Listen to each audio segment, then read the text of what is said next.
Trump's hope for an Easter reopening clashes with coronavirus reality. President Donald Trump's predictions that victory is close in the coronavirus crisis are becoming increasingly impossible to square with the harrowing escalation of America's battle against the pandemic.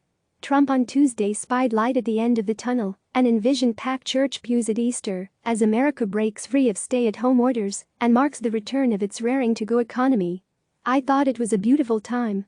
A beautiful timeline," the president said Tuesday, making clear that his target date to open the nation by April 12, less than 3 weeks away, was driven by sentiment and symbolism, not medical data on the virus's fast-tightening grip on the nation.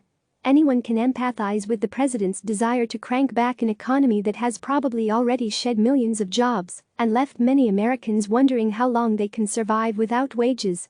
But Trump has political motives too. He needs a swift rebound, since the economy's long winning streak represented his best argument for re-election.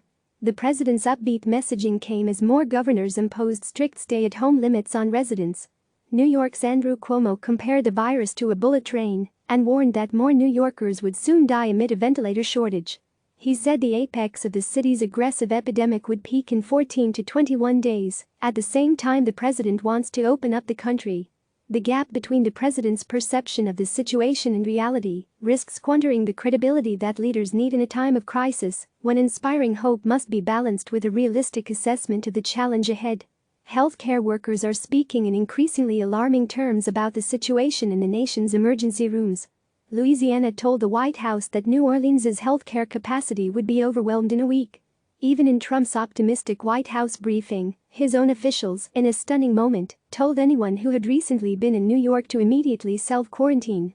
And the World Health Organization warned the U.S. was on track to follow hard-hit Italy and China as the next epicenter of COVID-19. The numbers are also staggering. Cases have doubled in 2 days to nearly 53,000, with more than 700 deaths. Some of the rising infection number may reflect a stepped-up testing operation. But it also suggests the virus is far more widespread than first assumed. Hospitals under siege. The reasons why the administration advised social distancing and other precautions at the start of a 15-day drive to beat the virus last week are even more acute a week later. Health officials are desperate to check the spread of the virus to alleviate an expected wave of infections that could overwhelm the hospital system and cause people who could be saved to die. In a powerful, at times desperate, briefing on Monday morning, Cuomo lashed the federal government for not dipping into its reserves to help with his shortfall of 30,000 ventilators. The administration later announced the dispatch of 4,000 of the machines to the state, which now has more than 25,000 cases of COVID-19. "We have not flattened the curve, and the curve is actually increasing," Cuomo said, warning New York was the canary in the coal mine for what would happen in the rest of the country. Such comments are one reason why Trump's confident predictions that he can soon open up vast swaths of the country to economic activity appear premature. "There are no moats, there are no force fields around any place in America," Los Angeles Mayor Eric Garcetti told CNN's Wolf Blitzer.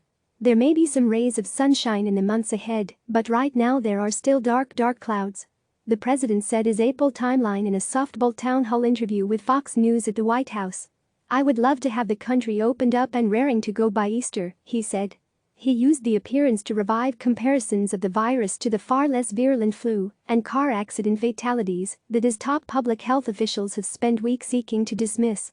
He was mirroring commentary on conservative media from pundits who say that since the virus has a death rate in low single figures and mostly affects the elderly, other people should go back to work. One emergency physician, Dr. Dara Cass, herself recovering from the virus, told CNN's Brianna Kaler that the president's words scared her. "There is no magic fix to this. There is no correction of the economy if we don't address this as an issue," she said. Trump's likely 2020 election foe, Democrat Joe Biden, warned that the president needed to heed science. He should stop talking and start to listen to the medical experts who talk about having an economic crisis, Biden told CNN's Jake Tapper.